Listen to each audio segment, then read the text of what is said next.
الله أكبر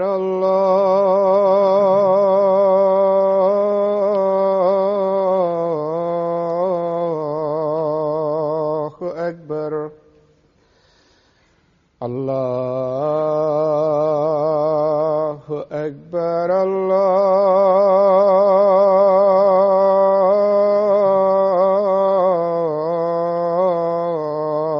الله أكبر أشهد أن لا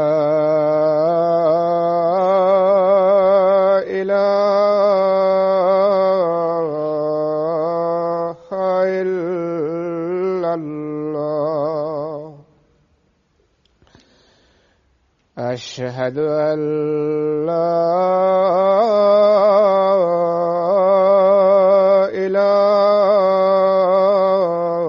إله إلا الله أشهد أن محمدا رسول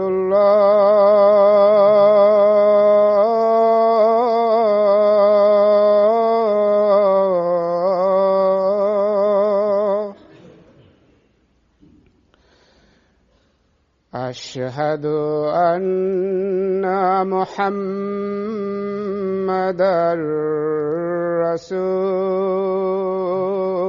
رسول الله حي على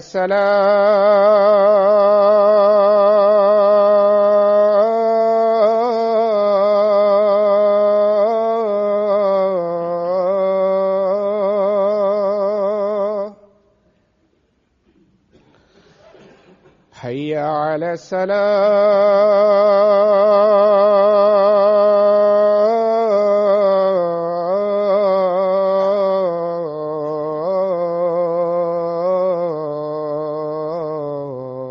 الصلاة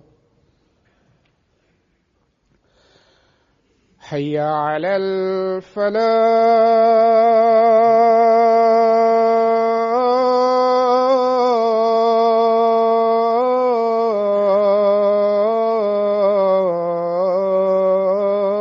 الفلاح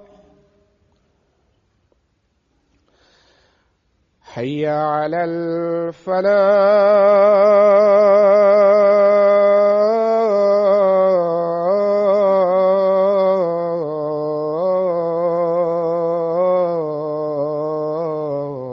الفلاح الله أكبر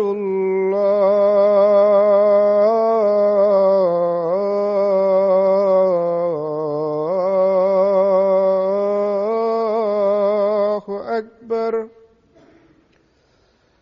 لا إله إلا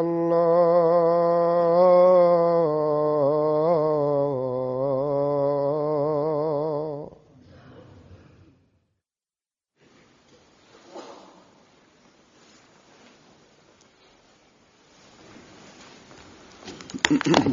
السلام عليكم ورحمة الله.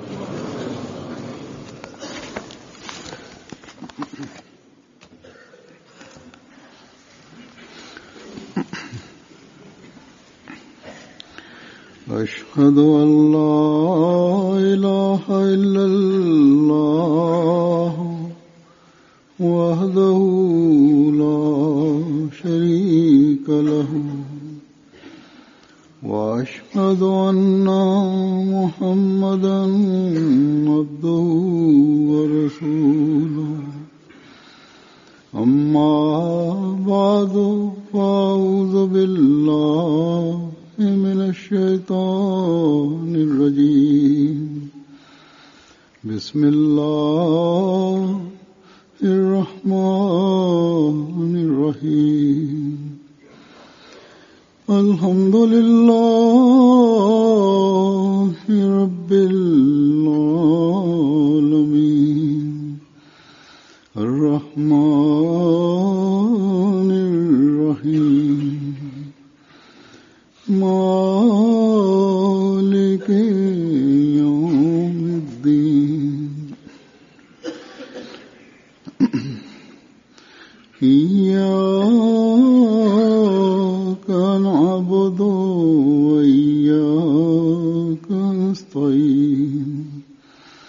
اهدنا الصراط المستقيم صراط الذين أنعمت عليهم غير المغضوب عليهم ولا الضالين.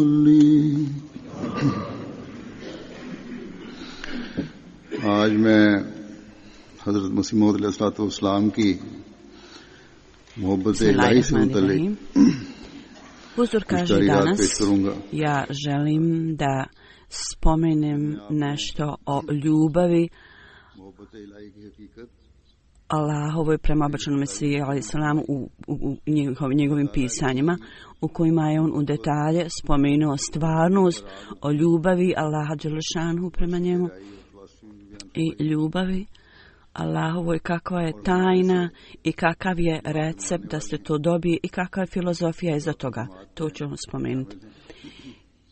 I od nas, njegovih sljedbenika, oni koji smo članovi njegovog džemata,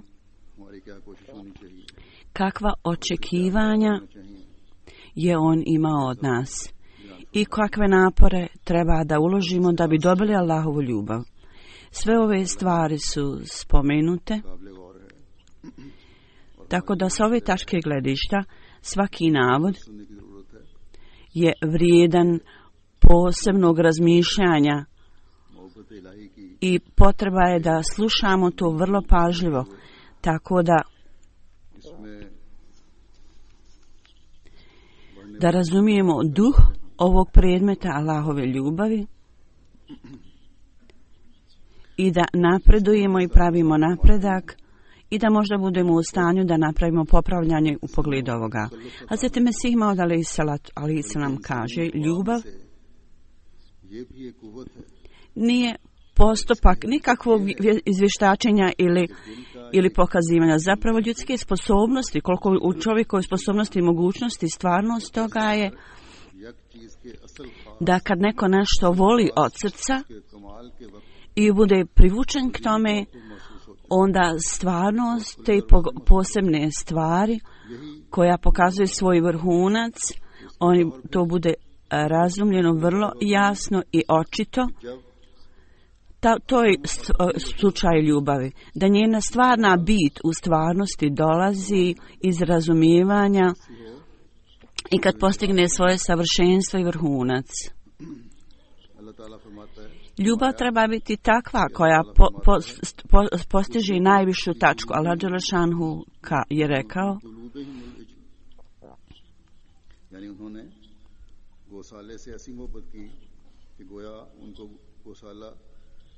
u prijevodu, u ljubav voli. Ljubav je takva kao da pijete vrlo ukusan sirup. Ako neko zaista žarko voli, to je kao da voli ili jede ili pije nešto tako slatko i njegov moral i ponašanje potpuno budu time kao obojeni. I što više čovjek voli nešto, to više bude privučen atributima tog čega voli, predmeta svoje ljubav. Tako da on postigne oblik onoga kojeg voli. I ovo je tajna da onaj ko voli Allah dželešanuhu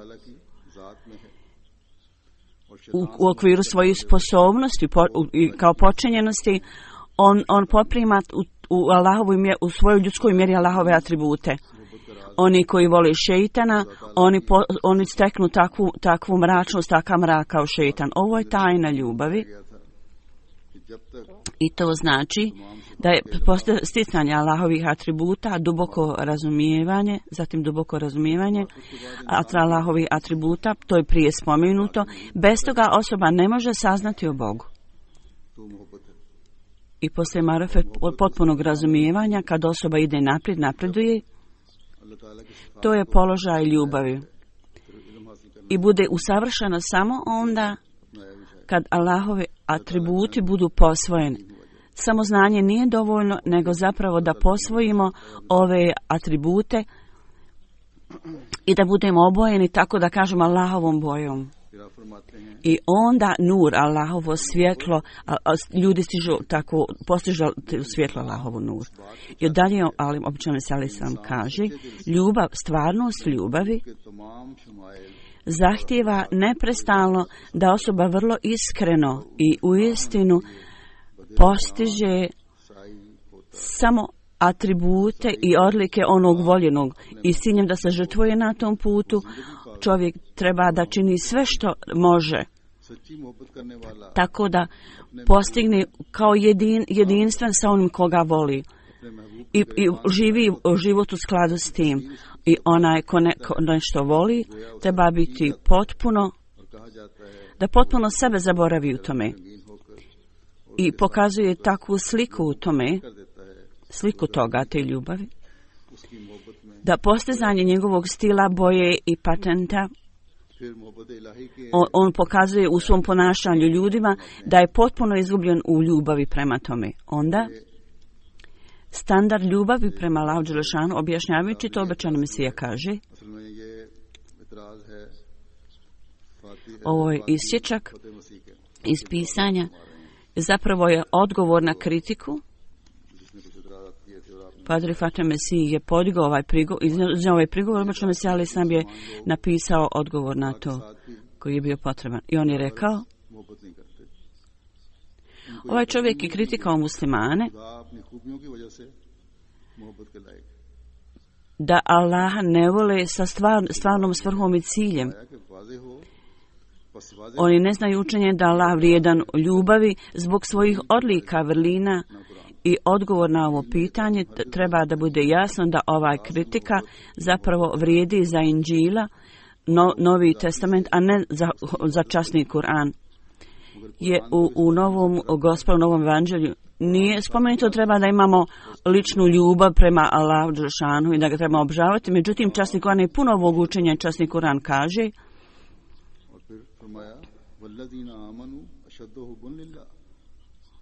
u prevodu, Allah kaže u Kur'anu velezine amenu.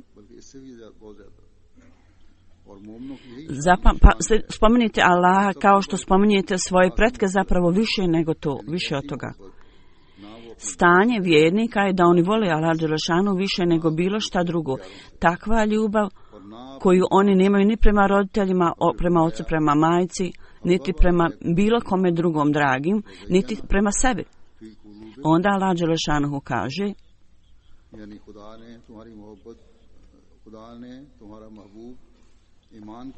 u prevodu znači Allah dželešanu je vašu vjeru učinio vašom voljenom, da vama bude da vi to volite i da bude u vam širu srcu. Zatim dalje kaže ovaj ajet u pogledu dužnosti prema Allahu i prema ljudima spomenuto je izvanrednost ove ljepote je da na oba aspekta Allah je primijenio ovaj ajet i prema Allahu, prema ljudima. U pogledu ljudi, Huzur kaže, mi smo već spomenuli,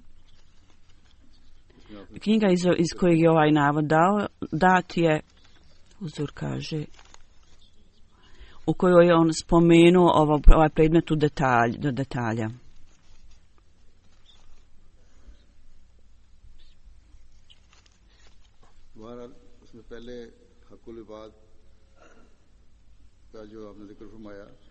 U svakom slučaju Huzur kaže prvo dužnosti prema Allahu, spomenute su te dužnosti i u tome je on objasnio ovu stvar, a to je da vjernik treba da bude ljubazan čak prema nevjernicima.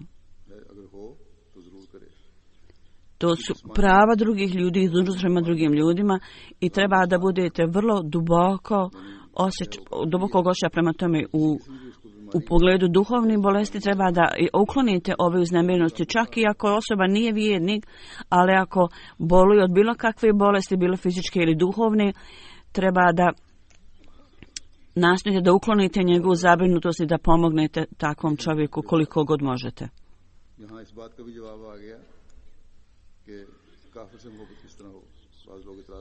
Ovo su dužnosti prema ljudima. I odgovor na ovo pitanje također je odgovoreno kako da volimo nevjernika i mi kažemo ljubav svakome i mržnja nikome. Neka ljudi kažu kako je moguće da volimo svakoga. Voljeti ove ljude i otkloniti njihove pogreške i propuste, to je također pomoć njima. To nije značenje da volimo nevjernike da postignemo njegovo nevjerovanje. Ako volite nekoga stvarno u istinskom smislu ovog termina, to znači da sve dobre odlike, sve dobre atribute i prakse koje on stekne, da to i mi steknemo, koje on ima da i mi steknemo. Ako ima neke slabosti u pogledu vjere, treba da mu onda objasnimo to. Međutim, općenito, na običajen način ljubaznost prema svakome, to je značenje da budemo ljubazni prema ljudima. To ne znači da treba da steknete slabosti drugih ljudi zato što kažemo da mi volimo ljubav prema svakome. I u pogledu dužnosti prema drugim ljudima, dužnost je da hranimo siromašne ljude, gladne ljude, da osposobimo i da otplate dug, da pomognemo da nose teret kojim su preopterećeni. Ovo je sve spomenuto pod ljubaznosti prema drugim ljudima, osim ne samo nepravdu smijete činiti, treba također da budemo ljubazni prema svakome. I ovo su dužnosti prema drugim ljudima. I ovo su njihova prava na vjernicima da ih ispune u pogledu ovih ljudi. I musliman treba da obavlja ove dužnosti prema drugim, to su njegove dužnosti prema drugim vjernicima i prema drugim ljudima. To je učinjeno u svrhu postizanja ljubavi Allahove. Prva ljubav sigurno je ljubav prema Allahu. Ovaj navod koji ih uzor daje jer časma Mesih. Zatim Sima je rekao da u pogledu dužnosti prema Allahu Đelešanuhu s ove tačke gledišta ovaj ajet je značenje ovog ajeta je da održavajte pravdu i jednakost i slijedite Allaha, volite Allaha, jer on je onaj koja se stvorio i pazi na vas, on zaslužuje da vi budete njemu poslušni, Allahu Đelešanuhu. Ali ne samo da volite to, nego da bez ikakve bolesti pokazujete naklonost, jer Allahove naklonosti ne mogu biti izbrojene, ne mogu se nabrojati. I posve je očito da sa standarda pravde više od toga treba da budete vrlo zahvalni tome i da budete ljubazni. I uvijek i kad proučavate dobijete sve odlike od dobrotvorne osobe koja je pred vama. I on uvijek ima na umu da ga Allah gleda, da je Allah ispred njega. Zatim slika dobrotvornosti dolazi na ovaj način da osoba shvati svoje vjerovanje i onda sav lik, čitav lik dolazi pred tu osobu. Za dobrotvornost Allah Đelešanuhu je da obožavate ga kao da gledate ga ispred sebe. Oni ljudi koji slijede Allah Đelešanuhu, 3 vrste su ljudi koji tako čine. Prvo ljudi koji zbog nevidljivog, oni koji ne mogu da razumiju ljubav i izvanrednost i dobrotvornost Allaha Đelešanuhu, jer postoji zastor između njih i Allaha i Allah Đelešanuhu se ne može vidjeti, međutim sredstva su tu da spoznamo Allaha i to ljudi znaju. I ljudi shvate ova sredstva, ova svjetovna sredstva, da kroz to shvatimo Allaha i razumimo i saznamo Allaha. Onda, kad ove svjetske stvari budu ispisane ispred ljudi, ako osjećanje nije tu, da onaj koji je stvorio sve ove stvari, da je to biće Allah Đelešan. Zbog toga čovjek počne da više voli ove stvari I on kaže 3 su kategorije. Prva kategorija su oni ljudi koji ne vide i ne vide Allahove naklonosti, ne opažaju to. Razlog toga je zato što su oni skriveni. Iako su oni jasni pred njima i mogu vidjeti svojim očima. I onda uzbuđenje nije tu, nije prisutno, koji je u srcu osobe kad on ima udio o veličanstvenosti ovih naklonosti. I ta odlika se ne može tamo naći. Međutim, samo gledajući na te stvari na općenit način, oni vjeruju u to, ali ne vidi tačno. Neki ljudi ne cijeni dobrotvornost Allaha, nego na općenit način oni imaju vjeru i tvrde da su muslimani.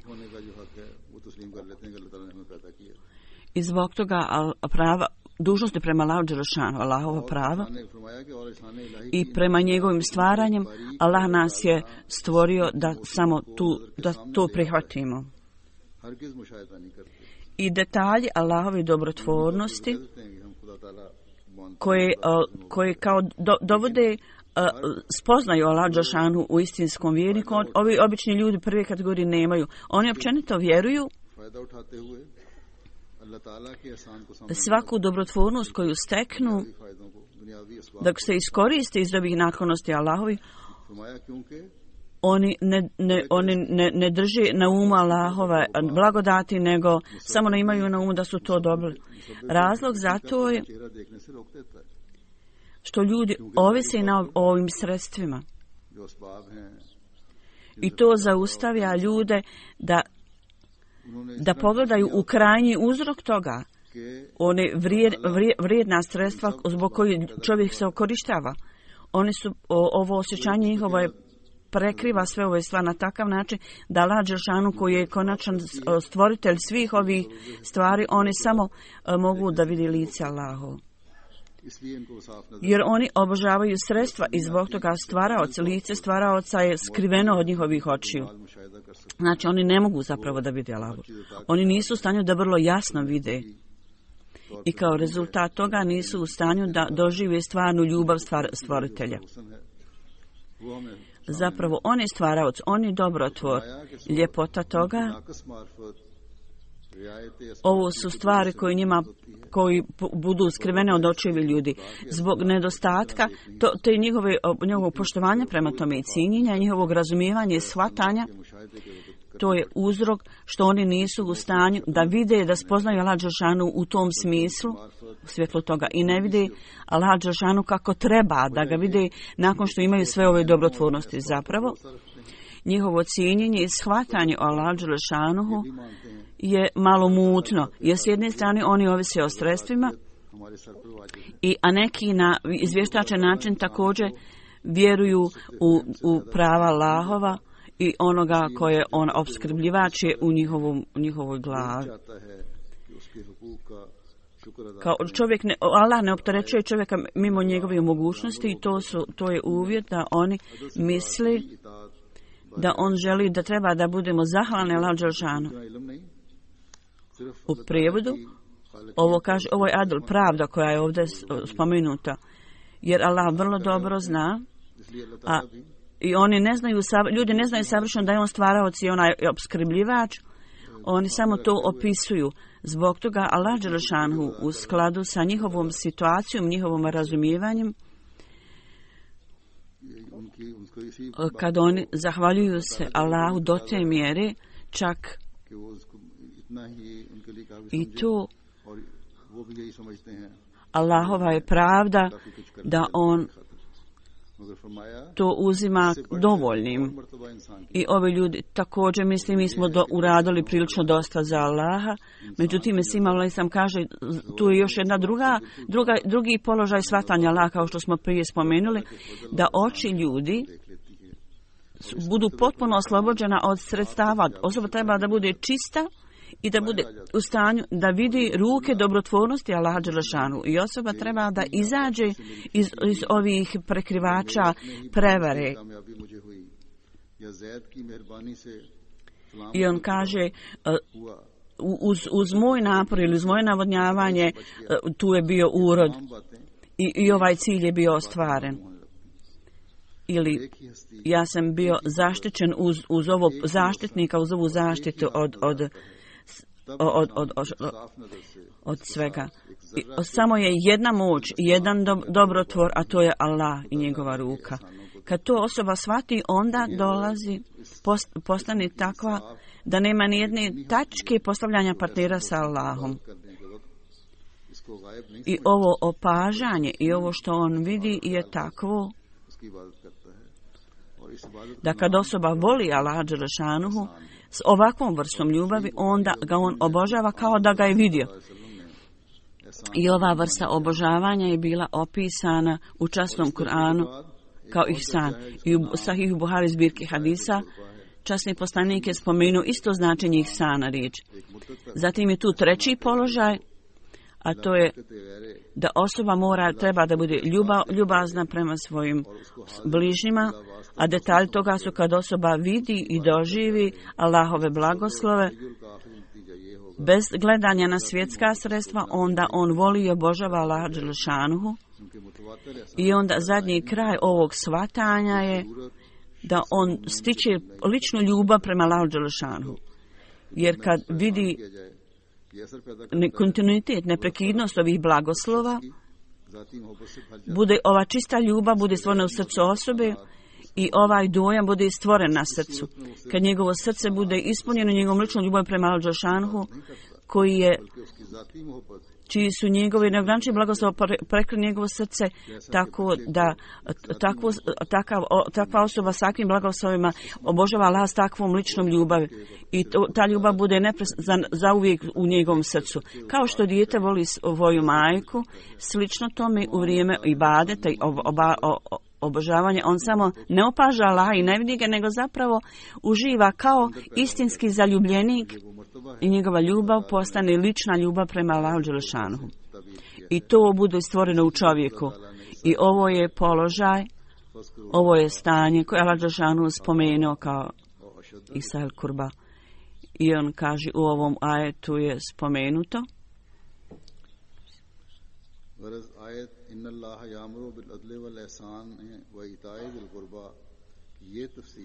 Ukratko, ovo je komentar toga. U ovome je Allah dželešanuhu spomenuo sva tri položaja istinskog shvatanja Allah dželešanuhu, a treći položaj je opisan kao stanje lične ljubavi. I to stanje je takvo u kojem sav lični ego bude spaljen i osoba postaje kao ogledalo koje je ispunjeno parfemom. I ovaj navod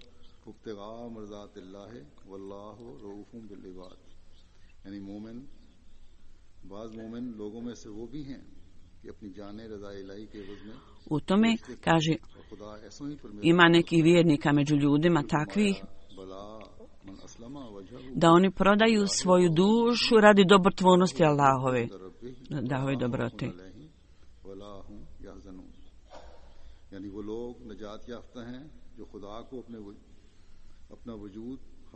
U prevodu kaže, ovi ljudi stiču spas koji sebe potpuno predaju Allahu dželešanuhu i u njegovom zamisli Allahovog obožavanja, njegovo obožavanje, oni su kao da gledaju Allahovi, a ljudi će steći nagradu Allaha i oni neće imati nikakvog straha, neće će tugovati. To jest da kažemo, njihov cilj će biti da steknu Allahovu ljubav i da Allah njih voli. I blagoslov Allah bude njihova nagrada. Na jednom mjestu Allah dželešanuhu kaže: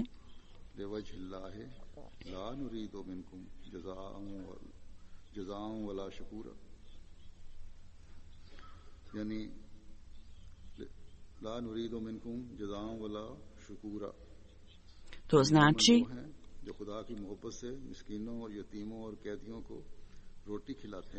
da vjernici su oni koji iz ljubavi prema Allahu dželešanuhu hrane siromašne ljude i hrane i kaže, mi ne očekujemo ništa od vas, niti imamo ikakvu drugu nakanu ili svrhu. Naša jedina svrha je da treba da pogledamo u lice Allahovu. Sada treba da mislimo da sve ove ajete, Sur kaže da je u svim ovim ajetima Allah je spomenuo visoku kategoriju ljudi i ovo je visoki položaj da postupci treba da budu učeni radi Allaha, radi Allahove ljubavi i to treba da bude stvarni cilj obožavanja Allaha. Allah dželešanu je dao ime ovoj religiji Islam zato što zbog činjenice da osoba treba da obožava Allaha ne radi lične svoje želje, nego zapravo iz prirodne ljubavi. I obožavanje Allaha ne treba da bude radi ispunjavanja svojih potreba, nego na prirodni pokret i uzbuđenje i komešanje u osobi. Radi toga, kad je u teškoćama, osoba treba da bude potpuno zadovoljna sa Allahovom odredbom. Nema sumnje, Allah dželešanu s ciljem da pokaže svoje blagoslove. On je dao obećanje za tako mnogo blagodati od Allaha. Međutim, oni ljudi koji žele da imaju visoki položaj, oni su poučeni da treba da voli Allaha svojom ličnom ljubavlju. Da nikakvog drugog nemaju cilja u tome, da to bude njihov čisti jedini cilj. Istinska ljubav je koja je radi ljubavi Allahove, a ne ni za kakve lični ego ili želje. Zatim, jedan pokazatelj istinske ljubavi, on kaže, muhabet je krasna stvar, razgovor. Vatra toga, ibadet zapravo, ibadet spaljuje grijehe i stvara istinsku ljubav. I kazna ne može biti prisutna tu. Jedan element toga je da ova stvar je ugravirana u prirodu osobe, da uvijek se boji da prekine vezu sa svojim voljenim stvaraocem ili nekim voljenim. I uvijek sebe smatra da je uništen ako to napusti. U pogledu voljenog, on to smatra kao otrov i s ciljem da dobije Allahovo zadovoljstvo, on je uvijek uznemiren. I zbog bola, zbog razdaljenja je uvijek uznemiren, da ne dođe do toga. Zbog toga što on ne samo da ne razmišlja o velikim grijesima, ubijanje, preljuba, ne samo to. Zapravo, čak ako je mala greška, bude počinjena malu grešku ili ako ima neka namjera, ako bilo ko šta drugo smatra velikim osim Allaha i da je važno, zato on smatra to velikim grijehom. I u Allahovom prisustvu on stalno traži oprost za svoje grijehe od Allaha dželešanu. I čini istikfar redovno. I njegova priroda nije zadovoljna da bude udaljen od Allaha. Zbog toga zahtjev čovjekove humanosti je da bude za njega je da bude udaljen od Allaha kao ogromna planina. Zbog toga ovi ljudi koji imaju istinsku vezu sa Allahom, oni su uvijek zauzeti u traženju oprosta od Allaha, zato što je ovo zahtjev ljubavi. Da istinski zaljubljenik uvijek bude u toj brizi, da njegov koga voli ne bude povrijeđen. I ako u njegovom srcu ima ljubav prema Allahu, da Allah dželešanu bude zadovoljan sa njim savršeno, onda on sve čini zato da Allah dželešanu kaže ja sam zadovoljan s njim. Dok Allah to ne kaže, on nije zadovoljan.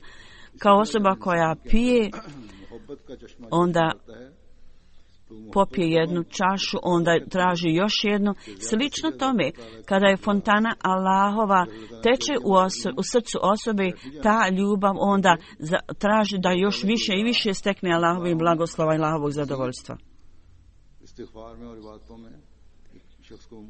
Kad osoba spozna Allah dželešanu i on što ga više spozna, on više traži oprosta od Allah dželešanu, voli ga više i postaknut je da više radi i to više radi.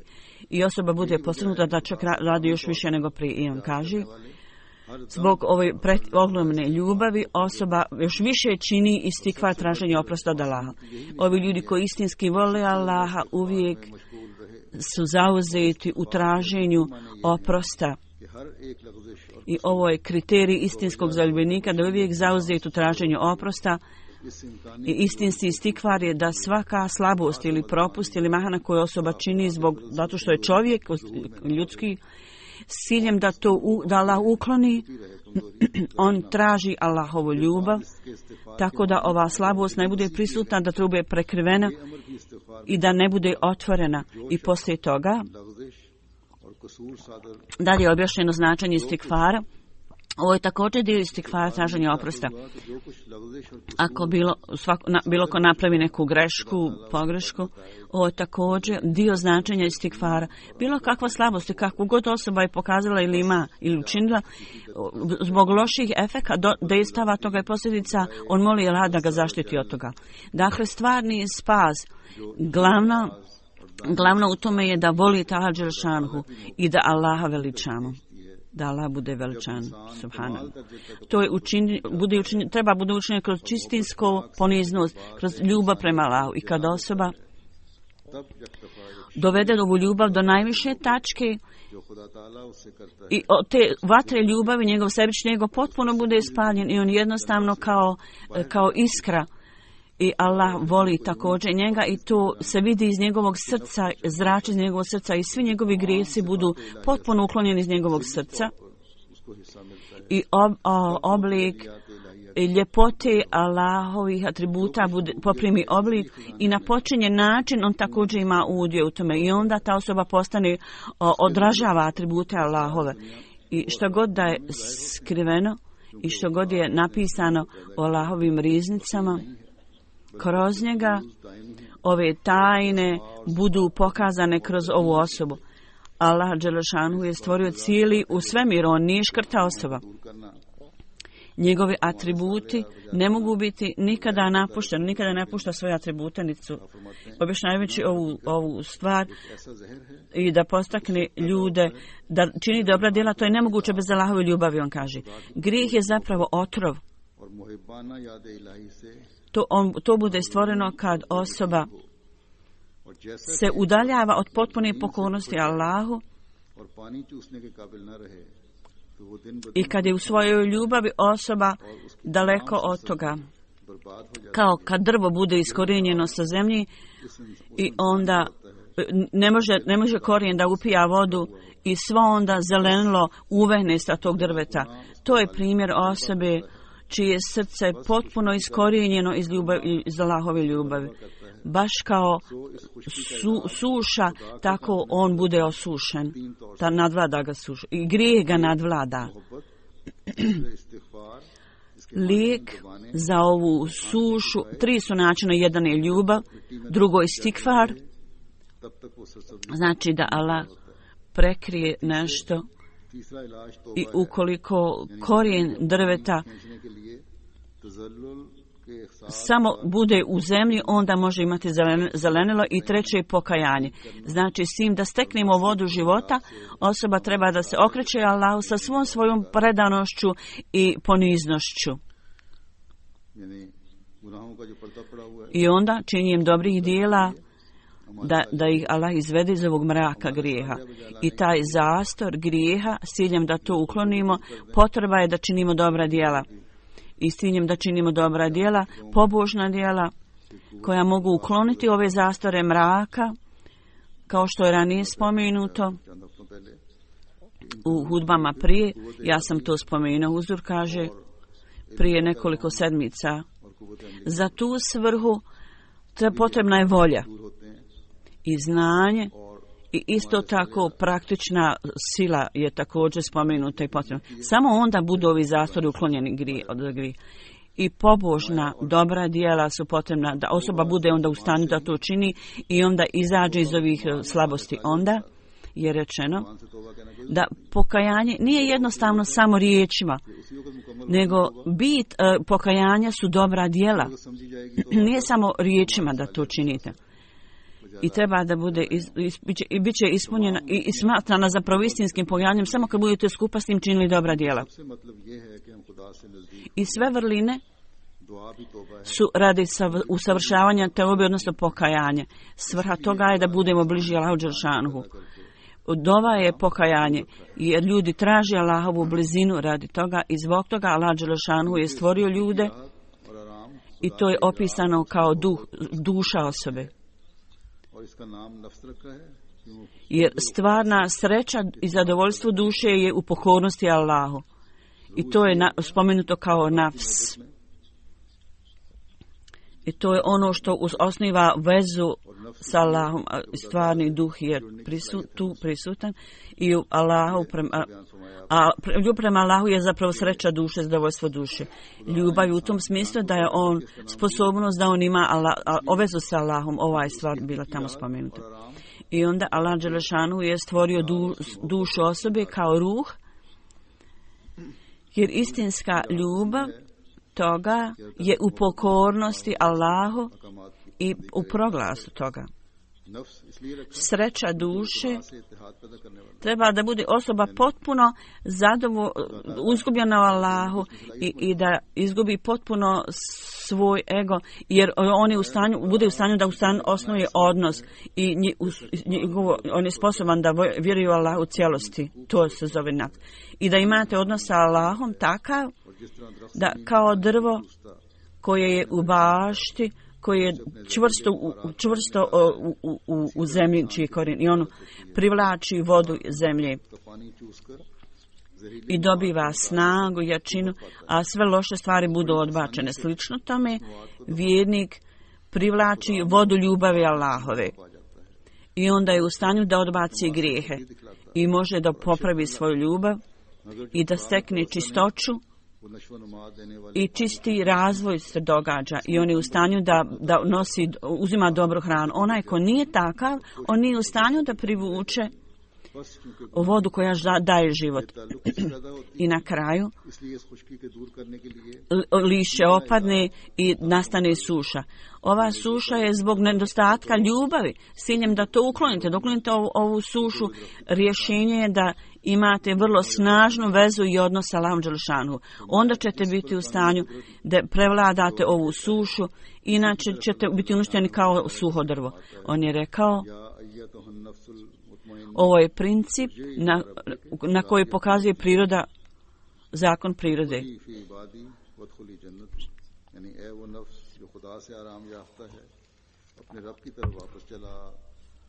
U prijevodu, o ti zadovoljna duša, vrati se Allahu dželešanu, on je zadovoljan s tobom i ti si zadovoljna s tim. Zato uđi, moj ponizni robe, uđi u moj džennet. Ukratko, način i put da uklonimo grijehe je ljubav i predanost prema Allahu dželešanu. Recept ili lijek za uklanjanje svih slabosti je ljubav prema Allahu dželešanu. I kada bude fontana ljubavi bude prisutna, onda ona prska po grijesima. I na ovaj način Allah stavlja svoj pečat na Allahu, svoju ljubav. I on više voli ljubav Allahu prema svim drugim, čak više od svog života. Ovo je kao položaj drveta kad je stavljeno u zemlju. Onda drugi položaj, drugo stanje je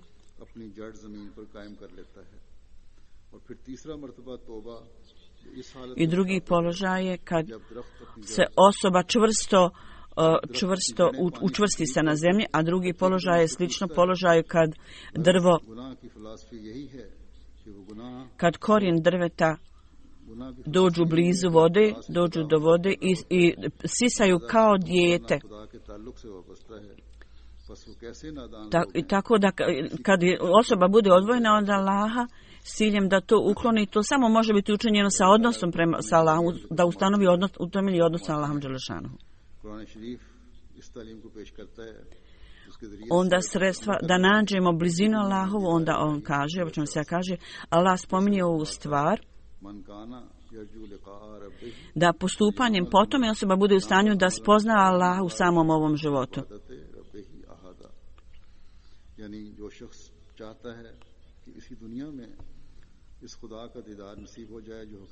To jest osoba koja želi da u samom ovom životu bude u stanju da vidi, da spozna Allah dželešanu u ovom životu, treba da čini dobra djela i da ne bude nikakvog nesklada u tome. To jest da postupci trebaju biti takvi da nema nikakvog uvrnuća u tome i da ne bude nikakve oholosti zbog činjenja ovih dijela, da se osoba smatra plemenitom i dobrom. I ovi postupci ne treba da budu nemaju nikakve slabosti i ništa ne smije biti protivno Allahovoj ljubavi. I ovo treba osoba da bude puna skromnosti i poniznosti, treba da se uzdrži od svih drugih stvari. Sunce, mjesec, zvijezda, voda ili bilo koja druga stvar, ne smijete ih smatrati vrijednim obožavanja. Niti bilo kako sredstva svjetska, ne smijete im dati položaj i vrijednost kao da su oni neuzubila Bog. Niti svoje napore ne smijete smatrati nečim, jer ovo je također jedna forma širka prepisivanja partnera Allahu dželešanu. Ne smijete ovisiti o svom znanju, niti ovisiti o svojim postupcima. Zapravo, treba da sebe smatrate neukim, neznalicim. I treba da potpuno se pokorite Allah cijelim svojim dušom i da molite Allaha i da u tome molite da dobijete blagoslove Allahove i da postignete kao osoba koja je izuzetno bespomoćna i žedna i ispred njega je fontana čista voda i slatka i onda on sa velikom teškoćom dođe do te fontane i stavi svoje usne na tu fontanu da pije. I ne odvaja se od toga dok potpuno ne bude zasićen, dok se ne puno napija. Ako hoćete da pronađete istinsku tu ljubav,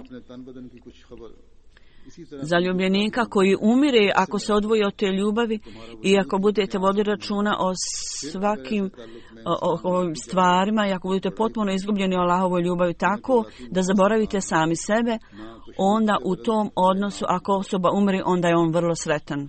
Tako osoba sretna. Mi smo interesirani za ličnom ljubavi. Niti vizije, niti objave, mi nismo interesirani za to. Neki ljudi kažu mi imamo vizije ili objave. Ako je tu prisutna istinska ljubav, onda je to dovoljno, nije važno koliko ljudi imaju vizija i snova. Pogledajte primjer pijane osobe. On pije prekomjerno, jednu čašu za drugom. Kako ovi ljudi piju previše, vi tako trebate postati kao ovi ljudi da budete opijeni i da nikad ne možete da zasite ljubavi prema Allahovom. Ako osoba stekne takav osjećaj, takav stepen ljubavi, da bude potpuno izgubljena u tom i da uvijek ide da se kreće prema Allahu i ne želi da otkloni taj napitak od svojih usana dok potpuno ne bude zasićen. Ako ne stignete ovaj položaj, onda ste bezvrijedni. I ne treba da vodite brigu ni o čemu osim Allahu dželešanu, niti da imate ikakvog straha osim od Allaha.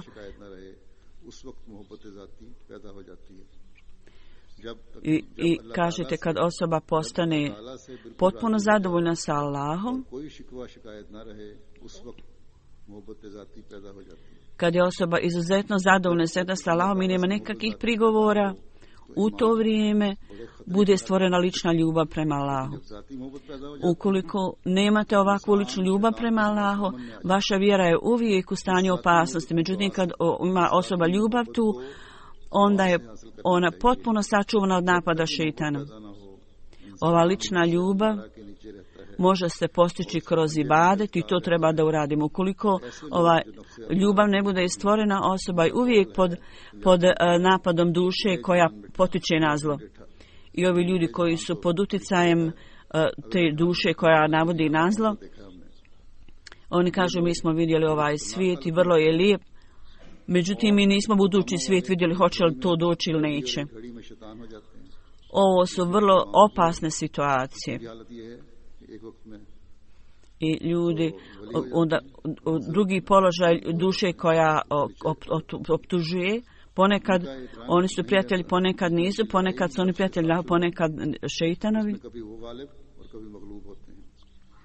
Oni nisu uvijek u istom stanju, zato što nemaju tu borbu sa sobom. Ponekad pobjede nad sobom, ponekad budu gubitnici. U svakom slučaju ovi ljudi su u stanju da se pohvali jer čini dobra djela, jer ipak imaju strah od Allaha u svom srcu. Međutim, ovi ljudi koji imaju zadovoljnu dušu, steknu taj položaj, oni su uvijek zadovoljni, oni izlaze iz svakog opasnosti i oni su u kući mira. Uvijek su mir.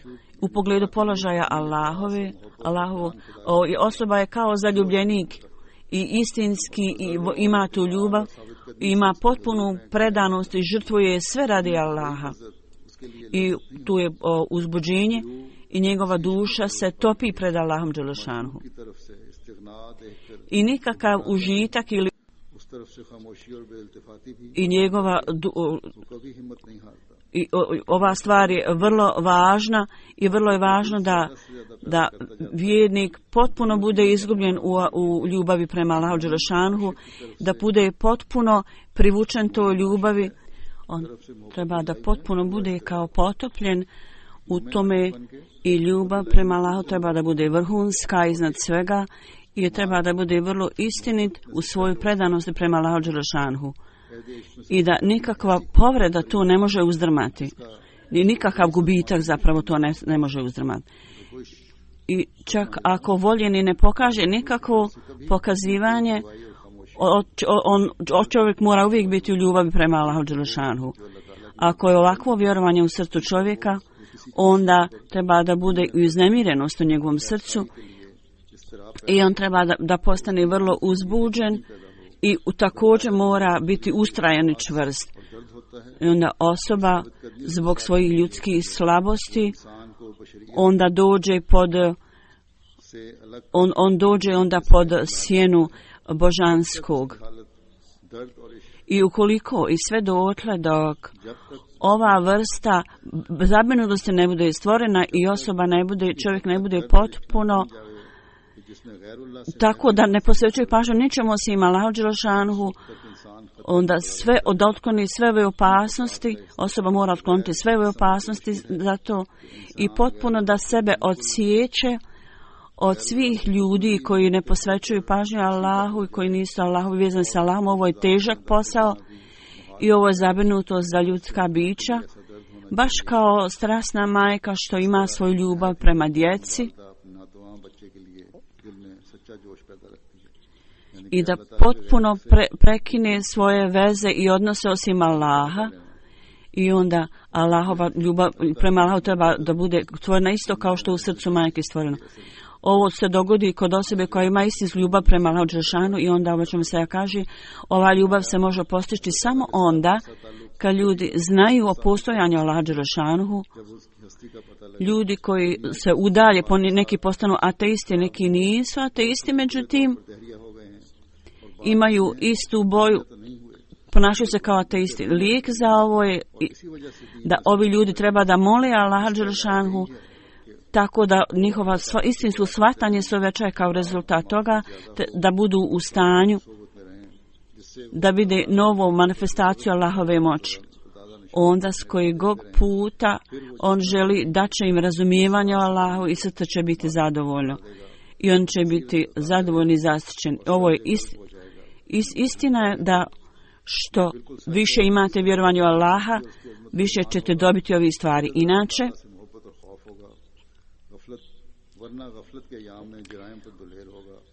volite Allah dželešanu i bojite se opasnosti. Jer kad god je osoba se boji nečega, on se od toga uklanja. Kad zna da vatra prži, on se uklanja te vatre. Tako kad zna da je zmija u rupi, on neće tuda prolaziti ili staviti svoju ruku, jer zna za opasnost. Tako isto treba da se bojite Allahove srdžbe. I ako osoba misli da Allah ne voli grijeh, zna da ne voli grijeh, treba da se bojite onda toga i da to izbjegavate. I treba da idete zemljom kao da ste mrtva osoba i njegova duša treba da uvijek bude naklonjena Allahu. Onda, kad osoba sebe stavi u vatru ljubavi prema Allahu, to mu zapravo daje život. On onda razumije da je ljubav kao vatra i da je grijeh također vatra. Tako da vatra ljubav prema Allahu ugasi vatru grijeha.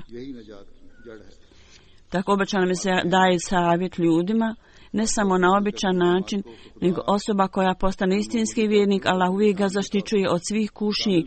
Svako ko tvrdi da je pobožna osoba, zapravo ispravna bogobojazna osoba je ona koja je u očima Allahovim bogobojazna. Svako kaže da voli Allah, međutim samo ona osoba voli Allah istinski čija ljubav je od Allaha. I svako kaže moja religija je istinska. Međutim, istinska vjera je one osobe koja to pokazuju samo u ovom životu. Svako kaže dobit će spas. Međutim, samo ona osoba je istinita u tome koja dobiva svjetlo spasa u samom ovom životu.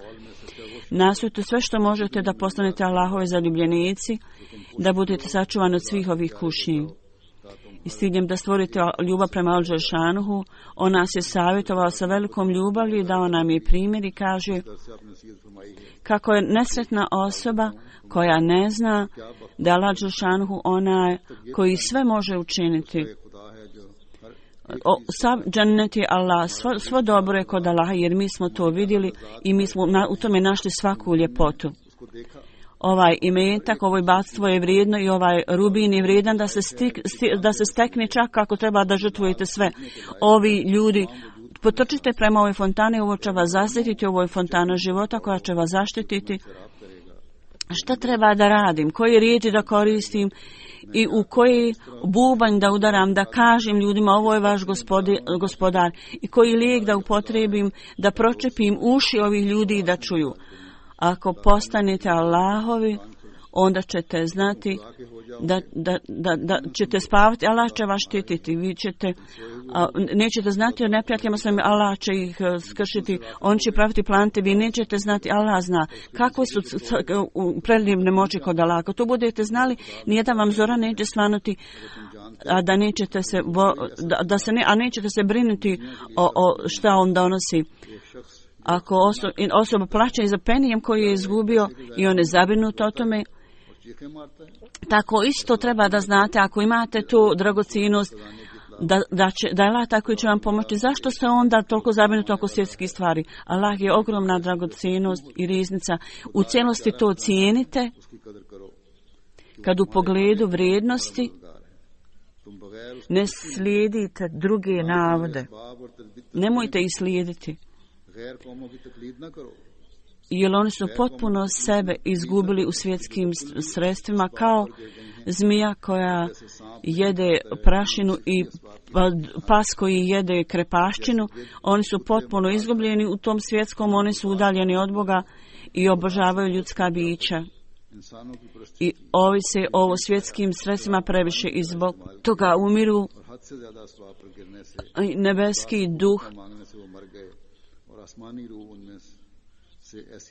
i učini da kao krepano nešto, da muhe bježe od toga, idu čak od toga. On pati od gube, jer njegovo srce je u takvom stanju. I a osoba prepozna stvarni spas, onda on bude izbavljen. Allah pomaže onima koji tragaju za njim sa željom, žudnjom i naporima. I ona srca koja su vrlo čista, one su zapravo sjeme Allahovo koje Allah bacio. Ona srca koja su čista od smeća i loših stvari, to su stvari kao je Allah ne voli. Osoba koja je izgubljena Allahu, onda on postane manifestacija Allahove moći. Da nas Allah dželle sposobi da dobijemo ovo svjetlo u pogledu kojeg je Hazret Mesih Maud alejhi selam spomenuo i ja želim da vidim svoju zajednicu da budu takvi, da nas Allah sposobi da kad postanemo čisti, da potpuno se pokorimo Allahu i volimo Allaha. I posle isticanja ljubavi prema Allahu, da to učinimo dijelom svojih života i da budemo okrenuti Allahu s tom ljubavlju.